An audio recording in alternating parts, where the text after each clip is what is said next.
কারা নির্যাতিত হয়েছে। আমরা তার বাড়িতে আমার পৌর বিএনপি বলেন, থানা বিএনপি বলেন, বিভিন্ন নেতৃবৃন্দ যারা আছেন তারা কিন্তু ওনার বাড়িতেও ঠিকমতো খোঁজখবর নেয়।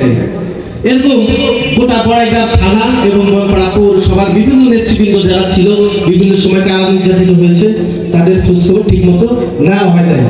আজকে তারা বিএনপির দোহাই দিয়ে 5 তারিখের পরে তারা মোবাইল হচ্ছে বিএনপিতে। তাদের উদ্দেশ্যে বলতে চাই আমি, তারা দীর্ঘদিন রাজনীতির বাইরে থাকার পরও যে দলে আমরা রাজনীতি করি কি বিএনপি, সেই দোহাই দিয়ে আজকে বিএনপির রাজনীতিতে সক্রিয় হওয়ার যে প্রচেষ্টা, অথচ এই 17 বছর তাদের আমরা দেখি নাই রাজপথে। তাহলে এই ত্যাগ, একটা ভাইদের মতো রাজনীতিবিদদের ত্যাগ কিন্তু আমরা মূল্যায়ন করতে পারবো না। তাদের যথাযথ যাতে মূল্যায়ন করে, এই দীর্ঘ দুর্দিনে যাদের দেখা যায় নাই তারা আজকে সামনের সারিতে আমরা দেখতে পাই।